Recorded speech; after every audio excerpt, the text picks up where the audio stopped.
Edit audio. I remember getting called into the HR lady's office. Okay, she sat dressed to the nines, down to her Louboutin heels, making a warm face that felt, let's just call it, pushed. As she told me that they weren't renewing my boss's contract. Now, as his admin, as his secretary, if you will, this was not good news for either of us. I worked because he worked. So she goes through one or two options that she supposed could work for me at the company. Now, none of these were keeping my current job, as the new guy had his own gal. There was a possible gig that she kind of threw out there. Salary was avoided. I knew that meant that I would most definitely take a hit in my paycheck. The entire time that she talked to me, she kept her hands neatly folded over a 9x12 brown envelope with a personal and confidential sticker that was sealing it closed. In that envelope was my exit package. Hello, everyone. I'm Robin Hopkins, and this is Well Adjusting, where I talk to people about life stuff, but not in an NPR way. It's more like we're at the bar, having cocktails, getting into your business sort of way. It's giving drunk NPR. Oh, and producer Steph is here too. Hello. Today we chat, well, living in fear of layoffs. Well, hello, friends. I'll tell you what. Today we're tackling a tough and increasingly more common topic, layoffs. Our guest, Kristina, called it being made redundant. That's a very British way of saying, beat it, pal. Your services are no longer required. Now, I know all about this. Not only did I have that experience years back, but you probably heard the episode which we did a few weeks back called When Life Throws You a Curveball. And if you didn't, God damn it, go back and listen, because it's all about how Robin and her paying gig also got made redundant. So this conversation with Kristina was recorded before that happened. So just bear that in mind when you hear me giving advice from a nice and comfortable place, because yeah, that rug was pulled right out from under me shortly after. Anywho, let's get back to today's episode with Kristina. Now, she works in UX design, and by all measures, folks said she was doing great. A lovely addition to the team. Now, that's when a giant corporation stepped in, bought out her company, and pretty much ruined everything. She held on for a while, but eventually she got swept up in a mass layoff, which forced her to confront feelings of grief, insecurities, and fear over the state of the industry. It left her with questions of if she would be able to get a new job quick enough to cover her bills. Now, Kristina's story is all too common these days. So I say, let's see if we can get in there and offer some help on fighting off the fear of layoffs. So here we go, folks. My name is Kristina. I'm a product or UX, UI designer. And outside of work, I do pottery, try to run half marathons, so try to stay healthy. And I do film photography. Originally, I'm from Estonia, a very small country up north between Finland, Russia, and Latvia.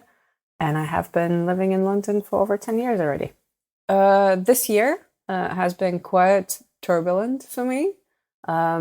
My company, which I have been with for 3 years, have been acquired by a giant corporation. And in February, they had a round of layoffs, and I have been affected. I have never been made redundant before, so that was my first ever experience. Everyone was saying it's not going to happen to us, so it was quite a surprise to be in this position. And I have been a designer for over 12 years, and I have a lot of experience in different industries and projects and situations.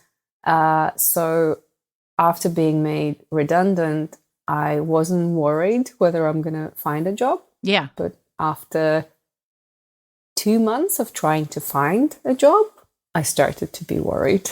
Yeah. Just so that like the listeners and Robin can relax, do you have work now? Thankfully, I can update you that I found a job. Okay. And I accepted the offer, and I'm starting next week. So I'm fine. It's not ideal, but in the current situation, that'll do. I'll make it Yeah. work. You know what's so interesting is that you're already hitting on like one of the hugest things is just all the feelings that come up on a layoff. And then sometimes like where you end up isn't where you want to be or the ideal position, but there's a panic that can come in. So I want to talk first a little bit about like what you went through when you were laid off, because it's like, I've been through it. It's really scary and difficult. And I don't know how packages are in Europe, but they can really vary in the US. Like sometimes people get 2 weeks and sometimes people get 6 months. It's like, you never know. So like, can you talk a little bit about that part of it? Sure. I will try to be as polite as possible walking this path and expressing my journey. But I can say it was quite intense. And I thought that such a huge company that has been doing this, and I mean redundancies for like every year, that they have got it covered, that they know what they're doing. But it turns out that still, no, there are still people who have no idea what is happening. They say things are wrong, or they try to give you false hopes. So it has been stressful. And I'm a pessimistic person. I was like, I'm definitely going to be laid off. I know this. Like, and everyone was saying, no, you're a designer. We really need designers. You work on the strategically important project. You're not going to be affected. Yeah. I'm like, but... You're like, but I know. I can feel it. I know. There's so many factors. Like, are you highly compensated? Have you been there a long time? Are you high up? Could they bring in somebody lower? Like, you know, if you're a VP, could they bring in a manager level and cut the salary in half and then just push them? Yeah. And to your point, like one would think that it's a well-oiled machine or people would be like human when they're doing these kinds of things. But what, in my experience, is that they're not. You can't expect them to, like, they're going to bungle it. Someone's going to hear first and then the rumor mill is going to come out. It's like I've seen it done where they send an email and then they say, we will be doing layoffs. And then everyone lives in panic. I've seen it done where they just start picking people off and then they don't send the email till after. People live in panic. And I think what I've come to think is that there is no way that a layoff can be done where everybody would go, well, I feel fine. Like, it's like people are losing their livelihood. It's just not, no matter how coordinated you are. And, you know, I sat next to the head of a company and watched him like roll out layoffs. Like, it would be like an email will be sent at 9:12, at 9:15. It's like they have that kind of precision and it still sucks. And it's so frightening. Yes, you're right. In a way, like if I have been working for that company, if I actually did interviews and applied there and I worked there all this time and I have been affected, maybe the situation have been wrong. But for me, it felt like everything happens without my consent. Yeah. I worked for a different company. It has been acquired. I had no say in this. Then I have been put to work on this project without my consent again. They're like, you're lucky to have a job. You do this now. Yeah. Yes, like I'm working on this, doing my best. And then suddenly, okay, now you are being made redundant. And I'm like, okay, again, without my consent. I didn't, like, what have I done? And that was my question for many weeks after, like, what have I done? Well, Kristina, I want to ask you right out of the gate to that question. Did you resolve it? Because the answer is you did nothing. It's business and you were a line in a spreadsheet. Yeah. And I it's so cold and it sucks, but you did nothing. Now make no mistake. Some people are picked off in layoffs because they're difficult, because they're underperforming, or they make too much money. There's many reasons that sometimes people get picked off, but like unless you know you are an underperforming worker, there's no learning other than remember they're not your friends. So like, was that something that you had to look at, or do you feel like you're a pretty solid, I show up, I do a good job? I don't believe that I was judged by my performance because my company has just been acquired. And how could they even know you? They don't know me. And I, like within those 6-7 months that I have been with them, I received a lot of praise for what I have done before, what I'm doing. I made friends and we supported each other. So I tried to believe that I did my best. But then I heard feedback, especially during the process of consultation, and I was told quite unpleasant feedback about my performance, which I thought, why didn't you tell me how I could have improved before? So that was conflicting for me. Well, okay. So dive in on that just for a second, okay? Again, there's two factors. One is legally, they are often walking a very, that's part of the reason they say so little is because they've been given a paragraph and they're like, don't stray from that, because if they do, they're opening themselves up for lawsuits. Yeah. So you know that. And you did get good feedback. Of their negative feedback, was there anything in there that you were like, that feels valid and that's something I'll take with me to my next position? Or was it just like, it feels like you're making a case? I think there was maybe one lesson I can take away from this and carry next, but I had to dismiss the rest because it just didn't stand up to who I am and how I work. So that's good then, yes? I guess so. I mean, none of this is good, but it's almost like, like after a big project, you do a postmortem and you're like, what worked, what didn't work? So you got one learning that you're like, okay, fair point. I'll try to work on that in my future job. But the rest, you're like, I feel pretty solidly that I was doing my job. I was receiving praise. I think you can then answer the question yourself and saying, this actually wasn't about me. This is about a large corporation with a ruler and a highlighter, and they came to my name. Can I ask, I just have never had like a large corporate job. So I guess I just would love some like clarification, because I feel like you and Robin are talking about like a robotic way of laying people off and this stuff. So I guess what did that actually look like for you? Like, did you just go to work one day and then get an email and then everything stopped working? Or like, what can you, sorry to bring you back to the moment. I'm like, sorry way to bring to you go, back Steph. to the moment, but like, can you just give me the like Cliff's Notes of it if possible? Yeah, sure. I think my colleagues in the States had it much more brutal. So in their case, it was literally coming to work in the morning, receiving an email, receiving an invite for a catch up with your leader, biting your nails, stressing out, imagining everything like the worst case scenario. You begin downloading things off the server. Exactly.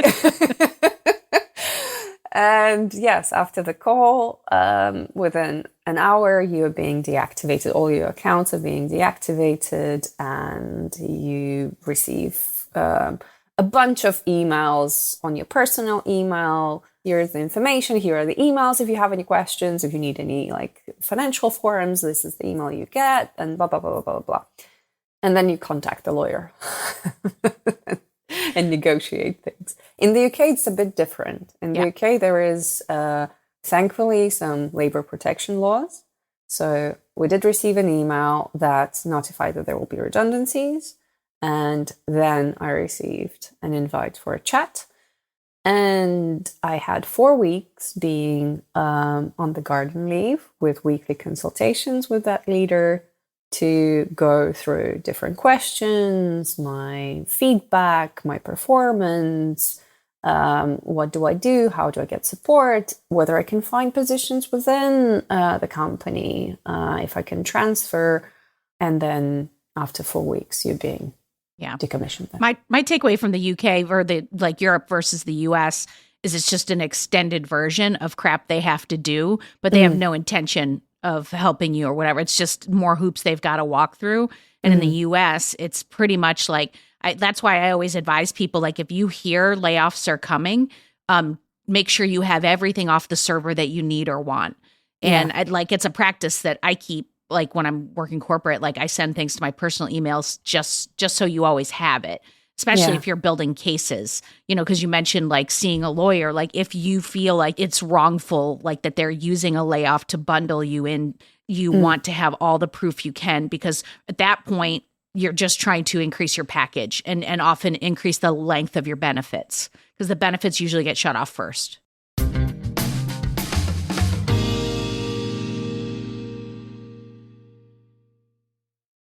I'm sorry that I sidebarred this whole conversation. I was just like, No. some people I think listening are going to need that like clarification as well. No, but I do think that was important you did that stuff because it's like I'm so well versed because I just went through it. It has become such a staple of corporate culture. Like there's a general buzzing undercurrent of fear, which is kind of like we're not quite there yet, but I do want to say to you before we move on to that is like, can you see sitting here today that it wasn't about Kristina? Like it hits so personal. Yeah, it does. I went to therapy to talk all of this through and understand, like come up with some reasoning for myself. I do still have some level of doubt in myself, thinking that, okay, I could have done something differently. Like maybe I was too pushy or too assertive. Maybe I could have said yes more, or I could have shut my mouth and haven't said anything and just laid low. But then in the end, I feel like, would I be happy? No. No. I mean, I'm answering for you. No. And also that's what makes you special, Kristina. Like, don't give up who you are for some douchebaggery company. Yeah. You know, like any good manager wants people beneath them to challenge them because that's how we make things better. I mean, I don't want you to challenge me on every single thing, but but we do need people who push. So like, and then you're just contorting yourself to stay. And then it's the same kind of like feedback for people who are like, should I have priced myself lower? And it's like, okay, you could do all those things, but then the resentment that will build inside of you working at that job will be awful. Yeah, I agree. And I hear from my friends who are still working there how things turned out, that actually in September, they also had a round of layoffs, even more people. And the way they treated everyone, it was just absolutely beyond words. I guess I'm hearing all of this and I like really feel for you. That's awful. And I don't want to like minimize how awful that is, but I do want to be like, did you like that job? And maybe we could look at like, what did you like about it? Because maybe there's sort of an opportunity here to be like, these are the things I didn't like. And the next place I go to, or like when I'm like making this like future for myself, like I can't put myself in those situations, you know, like maybe I don't want to like be like, there's a horrible experience and let's grow from it. Like, obviously it's horrible and we need to like live in that a bit, but there is some sort of like boundary you can set for yourself for moving forward. Sorry, Robin. No, I was just going to agree with you. I was going to say, I think you've got to feel the feelings first. You have to like go through, and I just want to make sure that you know, before you start saying like, I'm X, Y, and Z, I just want to make sure that like you aren't blaming yourself and you are, because I just think that's really important, and it's going to affect what Steph's saying, how you walk into the next thing. Yeah, I agree. And you haven't convinced me yet. That's the only, that I want to be convinced by you, Kristina, not me, saying that you do understand that's not you. And as much as it sucks, then we can go to where Steph's talking about, because that is where we got to go. Yeah. And even where you are right now, this new job may not even be the place you want to stay. Hopefully they're not listening. But like, well, you know, but you know, it's like building a house on a faulty foundation. If you start adding onto it and you're in mud, like we're just going to slip and fall. So that's why I'm hounding you on this. Yeah. I do want to bring some positivity into this, because there is some positivity in this. Like, yes, you're right in guessing that I wasn't happy in that place. And the context for this is that I joined a different company and I really loved that job. And it was a great company that valued talent, diversity, respectful boundaries and challenges. And everyone loved their job. I have never met such a bunch of smart people in my life. And I really loved it. I wanted to work there for as long as I could. And suddenly being pulled out of that environment into such a cold corporate machine that took all of our teams apart, all the work that we've done, basically dismantled it and told us chopping it up for parts. Yeah, told us that like, oh, great, we'll take it from here. Whatever you've done, it doesn't matter anymore. We're going to use it in the way we want to use it. So it was almost like a feeling of grief for all this time. I lost the company. I lost my learnings, my work, my status, my friends, my colleagues, my stability, safety, and enjoyment from what I'm doing. So what am I doing here? But I need money. Yeah. So, but it's like it's like something bad happened and then you got immediately thrown into fear. yes. And so I'm thrilled to hear you started seeing a therapist. So I want to hear what you're doing to combat that fear.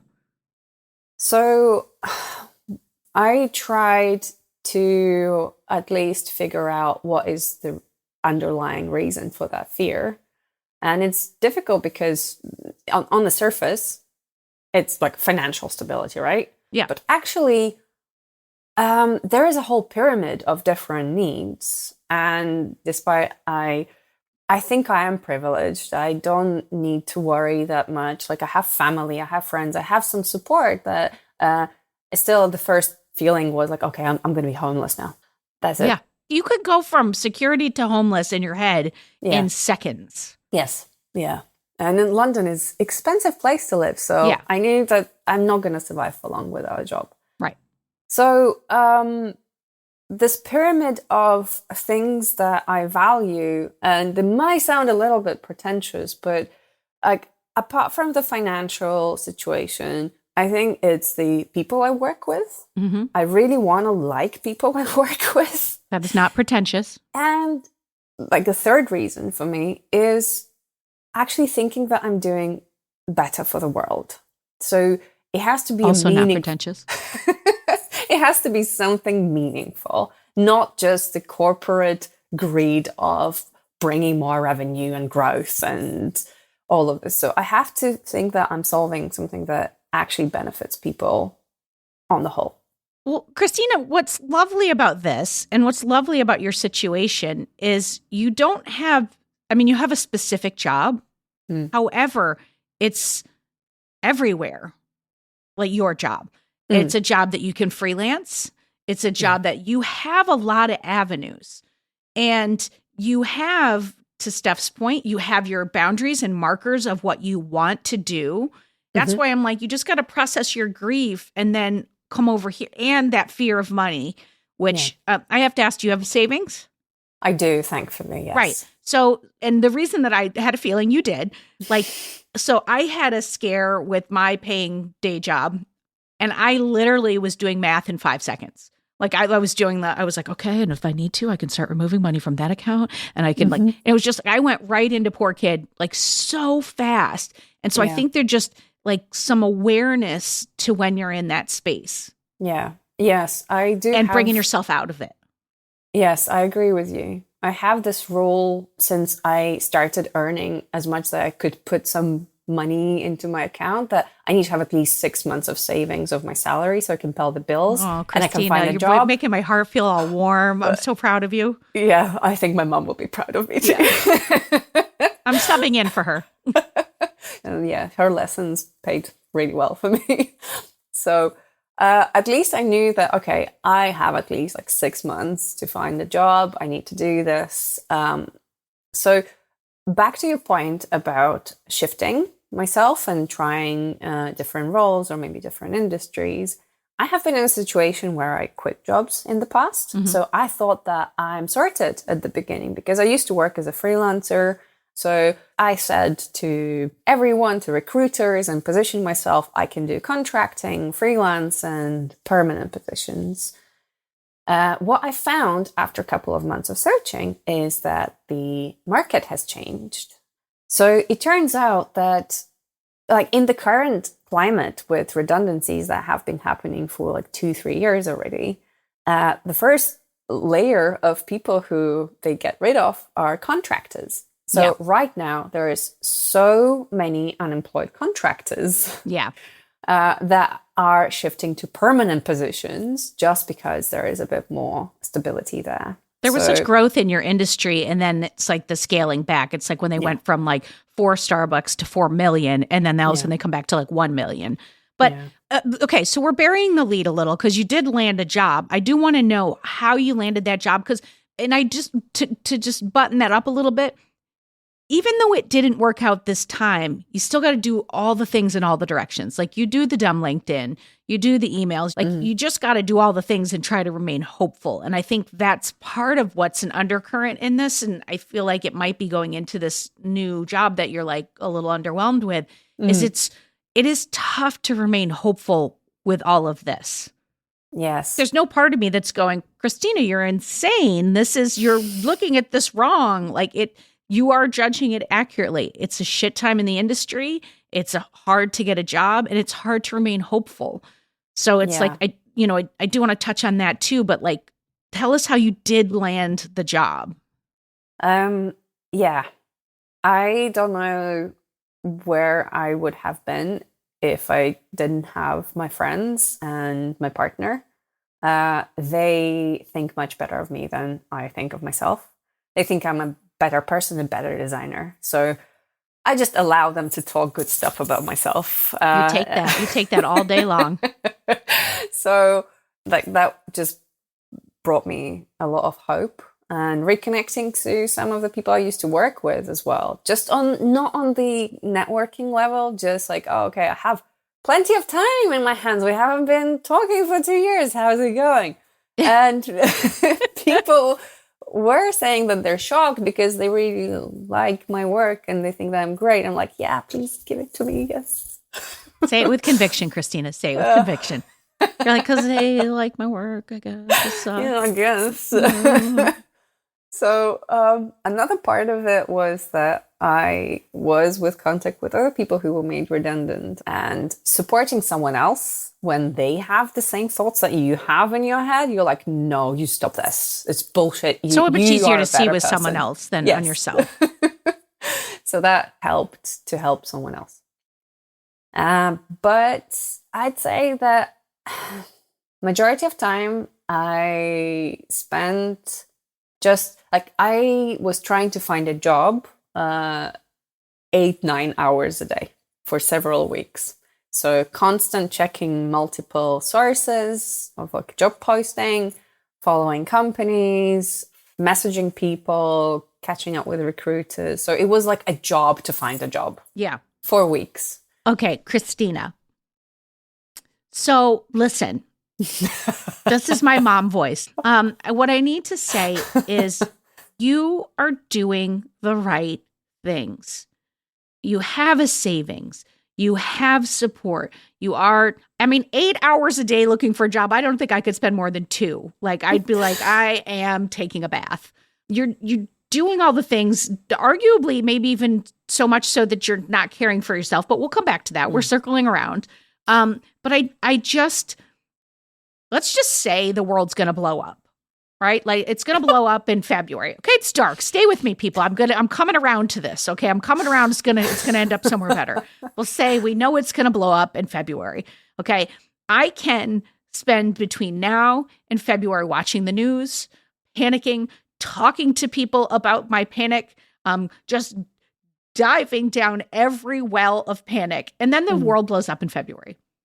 Or I have this other path where I can shut down the news. I can bring joy into my life as many ways possible after properly grieving. And then that world blows up. Like if the world's going to blow up, the world's going to blow up.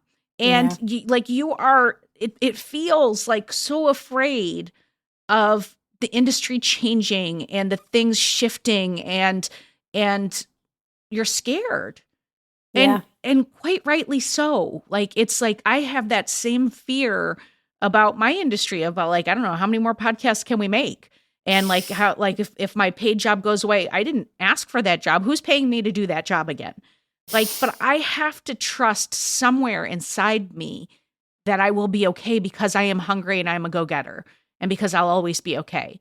Do you have that belief in yourself? Because your fear is palpable. Yeah, and I apologize if I don't you dare bringing dark clouds. No, Kristina, don't you dare apologize. First of all, this is the point. Second of all, you're not alone. I have this literally was getting out spreadsheets 2 weeks ago and trying to self-soothe myself. Yeah, I think you're right about the point that it's at some point you need to just close the laptop and disconnect. And occasionally I allowed myself to do that. So I did enjoy some sunshine. But also when you say it to yourself, you're like, okay, I'm making this decision. I'm just going to relax for a month. You have to remind yourself that you promised yourself. Yes. So I did put a calendar invite in my calendar on a certain date saying like, this is the day that I will start worrying again.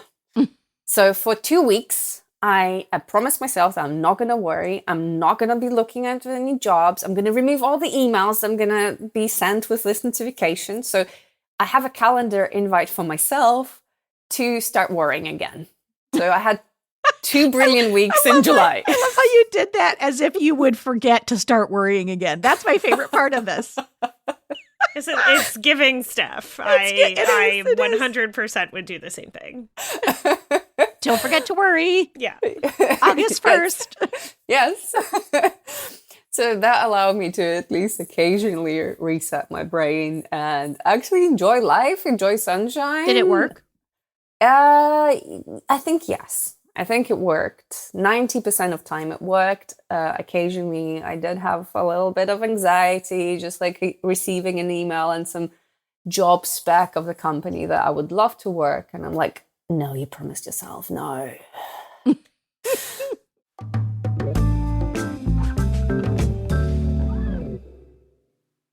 I have 2 questions. One is like, who do you blame the layoff on? If you can say. Oh, I am afraid to sign an NDA. Okay. But the answer is man. not yourself. Yes, the answer is not myself. Good. Okay. That's amazing. My second question is, what does your day-to-day look like right now? So that was like months ago. Like, what does your day-to-day look like right now? So yes, as you already know that I'm going to start a job soon. So I started to prepare for the job. I actually allowed myself to go on a big travel for 3 weeks. Nice. Hell yeah. And I wasn't thinking about work. Good. Good. And that reset my brain. And in the past week, I've been dusting my UX books and checking out some resources and thinking like what are the things that potentially I'll need to refresh in my knowledge.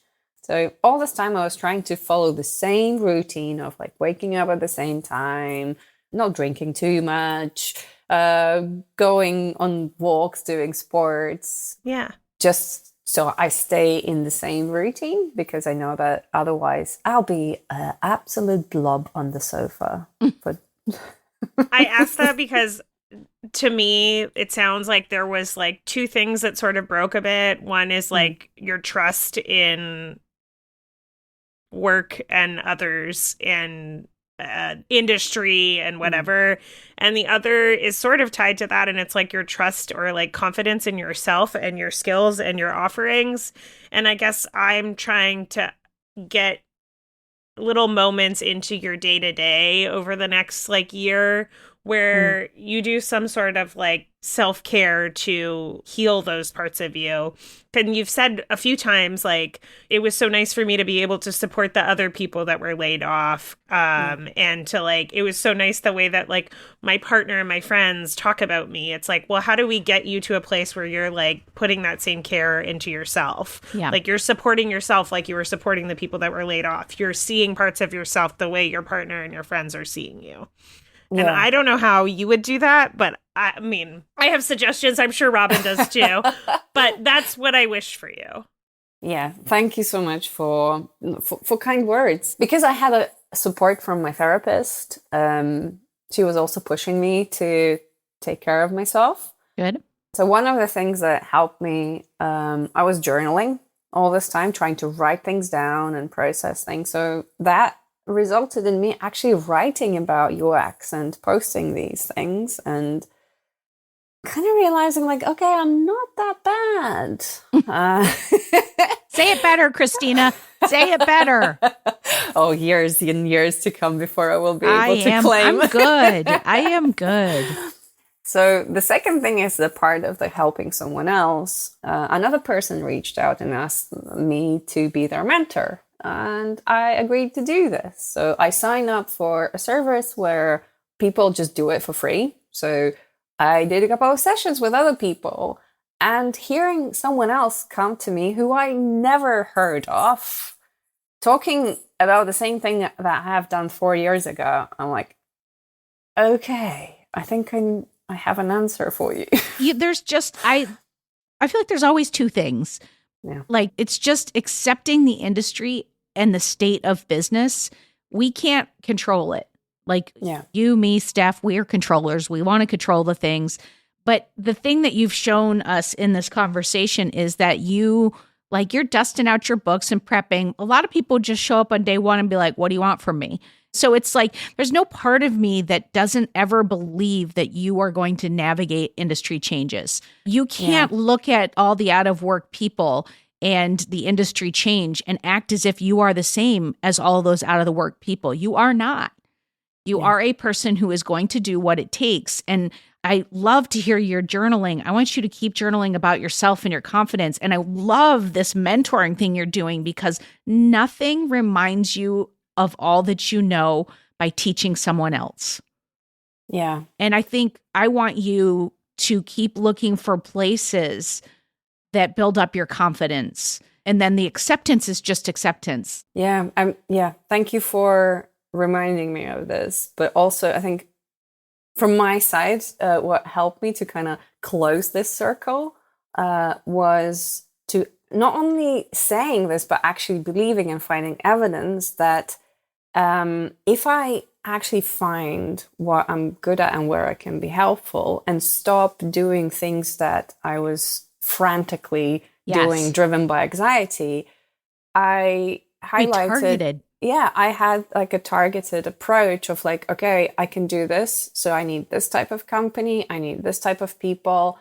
And I found a job that actually was seeking for something like this. So it was immediately like clicked when we had this conversation. But there is still like a level of like reminding yourself of that confidence. Like just like as an example, I still have a folder on my desktop of my computer that is nice emails and text messages I have received about specifically work. And I will always have that, and I add to it.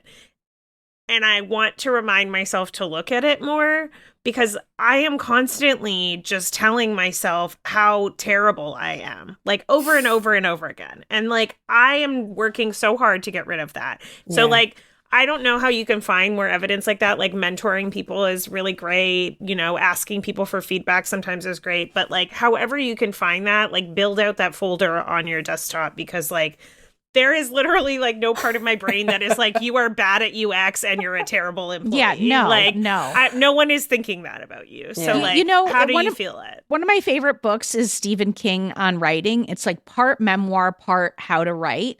And it's such an interesting book. And he talked about when he first started out as a writer, he would take his rejections and he would print them out and put them on the wall. And then at first I was like, why would you do that? And he said, but over time, at first it was a form letter. Then the rejection started getting like, kind of like, hey, you've got something here, you know, keep going. And then over time they became acceptances. And it showed his growth. And I tried it, and it was like both funny and took the steam out of a rejection. Like, I got like this one from like this huge agency, and they were pretty much just like, thanks, no thanks. And I like put it up and like made copies of it in front of my desk, and it made me laugh. Like, it made me laugh that like some intern took the time to send that, and I took the steam out of it. But then I did start to see acceptances over time. And like whatever, like to Steph's point, like whatever things you can do to build up, because you have, if we were to take out your feelings in this conversation and we were left with the facts, your story is actually, you got laid off. It sucked and it hurt your feelings. You did a fuck ton of work, and then you found a new job, and you were prepared for that job. Those are actually the facts. And they don't sound so bad when you just say the facts. Yeah. It's the feelings and the fear. And so I applaud you on getting a therapist. Keep doing that and put all the things in place find your acceptance rejectance pile, find your folder of things that make you feel nice and read one a day. Like find those things to help you keep building up, because from where I sit, the facts bear out that you're fantastic. That's what I see. So thank you. Yeah, I agree with you. I think the best indicator for me to kind of ground my confidence is that with every job that I have, I constantly leave with a bunch of friends for life. So that's a good indicator. So I'm doing something right. Even maybe my designs might be questionable, but at least I'm a good person, right? I'm going to say you've probably left every job with new skills too. So. Yeah, that's true. Yeah. And I think you've probably really made the place better while you were there. I feel like you're one of those rare people, like we don't have to say to you a specific, you know what the homework is and you'll design it. Just stay the course. The facts are here and go open to this job. And if you don't like it, then you'll start looking for another one. Yeah. The other thing that I promised myself to help myself stay inspired is just do good quality work. That's it. Yes, it doesn't matter. Like maybe the industry is not exciting. Maybe the company is not exciting, but I will be leaving something better than I found it. So at least I can get a bit of confidence and reassurance in that. I'm so thankful that you led us into this conversation, because it's a frightening time out there to work. We're in some like transition. And I do think AI is kicking a lot of this forward. There's a real fear, and then corporate greed and all of these. It's a perfect storm. But like we can do what we can do to not be in that fear place all the time. And I want to hear an update from you at some point, and I'll give you an update too about my fear. So it's like, because you're not alone. You're just not. I don't know whether it's a part of like growing up and aging, but like before I was thinking I'm going to change the world. Then I thought I'm going to change my country. Then I'm going to change the town that I live in. Right now, I will be happy if I can change my environment for everyone to be happy and safe. And that's good enough for now. Maybe it's a more realistic approach. I don't want to change the world anymore. Who's got that kind of time? I'm still working on accepting I can't change the world. So, yeah. But thank you for coming on here. Thank you so much for having me and for listening and for so many kind words that will stay with me. Oh, this was lovely. It really was. Thank you.